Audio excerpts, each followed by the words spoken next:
Iran की आप जानते हैं दशकों पुरानी एक स्ट्रैटेजी रही है, प्रॉक्सी गुटों का इस्तेमाल करना और अपने दुश्मनों को उलझाए रखना। लेकिन हाल की घटनाओं को देखकर ऐसा लग रहा है कि ये जो पूरी स्ट्रैटेजी है, ये जो पूरा शैडो वॉर है, वो अब बिखर रहा है। तो आज के इस विश्लेषण में हम इसी पर बात करने वाले हैं। और यही आज का सबसे बड़ा सवाल बन जाता है। सोचिए, क्या होता है जब पर्दे के पीछे से चलने वाला एक शैडो वॉर अचानक सबके सामने आ जाता है? जब छिपकर लड़ी जाने वाली लड़ाइयां आमने सामने की जंग में तब्दील हो जाती हैं। ठीक है, तो आगे बढ़ने से पहले ये समझना बहुत ज़रूरी है कि आखिर ये प्रॉक्सी नेटवर्क होता क्या है। सीधे सीधे कहें तो ये ऐसे हथियारबंद ग्रुप होते हैं जो किसी देश की ऑफिशियल सेना का हिस्सा नहीं होते, पर काम उसी देश के इशारों पर करते हैं, उन्हीं के राजनीतिक और सैन्य मकसद पूरे करते हैं। तो सवाल ये है कि ईरान ने आखिर ये प्रॉक्सी वाला रास्ता चुना ही क्यों? देखिए, इसकी कहानी शुरू होती है ईरान की कुछ अपनी मजबूरियों से। देखिए, 1979 की क्रांति के बाद ईरान दुनिया में लगभग अकेला सा पड़ गया था। डिप्लोमेटिक तौर पर अलग थलग और सैन्य ताकत के मामले में भी वो अपने दुश्मनों से सीधे टक्कर नहीं ले सकता था। तो यहीं से ये प्रॉक्सी नेटवर्क बनाने का आइडिया आया, एक ऐसा तरीका जिससे ईरान अपनी सीमाओं से बहुत दूर भी अपना असर दिखा सके। अब जरा इस तुलना को देखिए, ये बहुत दिलचस्प है। सीधी लड़ाई मतलब डायरेक्ट वॉर बहुत महंगा और रिस्की होता है। हार हो या जीत, जिम्मेदारी सीधे आपके देश पर आती है। पर प्रॉक्सी वॉर में क्या होता है? ईरान को एक स्ट्रेटेजिक डेप्थ मिल जाती है। वो अपने दुश्मनों को घर से दूर उलझाए रख सकता है। और सबसे बड़ी बात, अगर कुछ गड़बड़ हो भी जाए तो वो बड़ी आसानी से कह सकता है कि भाई हमारे इससे कोई लेना देना नहीं है। इसी को कहते हैं प्लॉजिबल डिनाएबिलिटी। तो कुल मिलाकर ये जो पूरा नेटवर्क था वो ईरान के लिए एक स्ट्रेटेजिक ढाल यानी शील्ड बन गया। एक ऐसी शील्ड जिसके पीछे छिपकर वो हमले भी कर सकता था और दुनिया के लिए उसे सीधे सीधे जिम्मेदार ठहराना भी बहुत मुश्किल था। ठीक है, तो ये ढाल वाली बात तो समझ आ गई, लेकिन इस ढाल के पीछे जो हथियार हैं, मतलब जो ईरान के भाले हैं, वो कौन-कौन हैं? चलिए देखते हैं कि ये नेटवर्क असल में दिखता कैसा है। इस नेटवर्क के जो मेन प्लेयर्स हैं वो पूरे मिडल ईस्ट में फैले हुए हैं। लिबनान में हिजबुल्लाह है, यमन में हूती जिन्हें अंसार अल्लाह भी कहते हैं, इराक में पॉपुलर मोबिलाइजेशन फोर्सेस यानी पीएमएफ और फिलिस्तीन में हमास। और ये सभी ग्रुप्स ईरान से हथियार, पैसा, ट्रेनिंग सब कुछ हासिल करते हैं। और इससे ये बात और भी साफ हो जाती है कि ईरान की मदद कितनी सीधी है। ये टेबल देखिए, ये यमन के हूतियों के मिसाइल आर्सेनल को दिखाती है। अल मंदाब 2 से लेकर कुद्स Z0 तक ये सारी मिसाइलें या तो सीधे ईरान से आई हैं या फिर ईरानी टेक्नोलॉजी पर बनी हैं। और जरा इनकी रेंज देखिए, 800 किलोमीटर तक। मतलब आप सोच सकते हैं कि ईरान ने इन ग्रुप्स को कितना ज्यादा खतरनाक बना दिया है।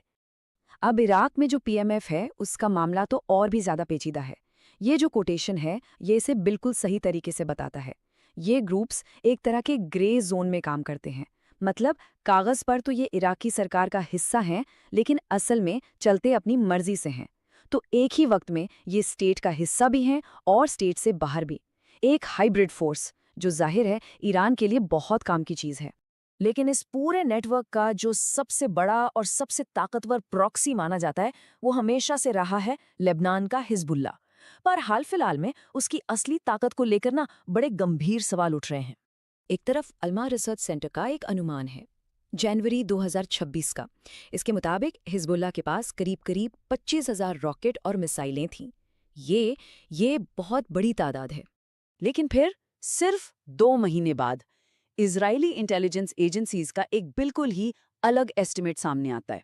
उनके हिसाब से हिजबुल्ला के पास सिर्फ 11,000 से 13,000 रॉकेट बचे थे।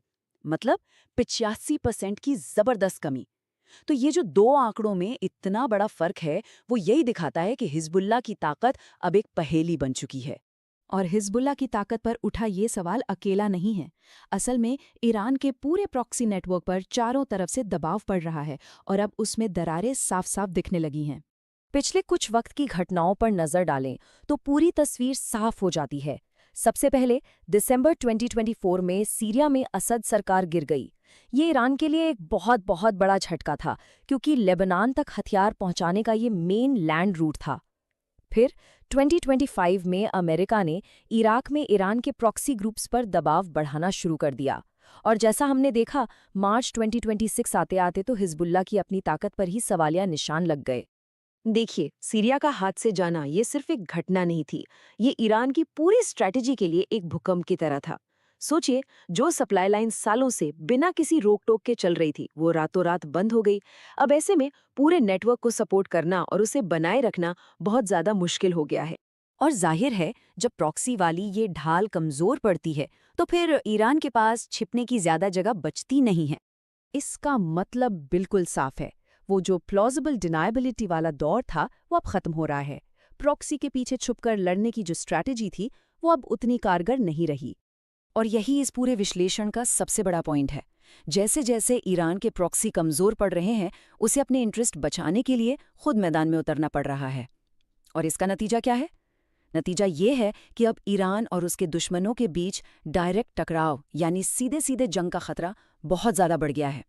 इस पूरे स्ट्रैटेजिक शिफ्ट को हम 3 स्टेप्स में देख सकते हैं। स्टेप 1, द शील्ड यानी ढाल, जब ईरान ने प्रॉक्सी का इस्तेमाल करके इनडायरेक्टली अपनी ताकत दिखाई।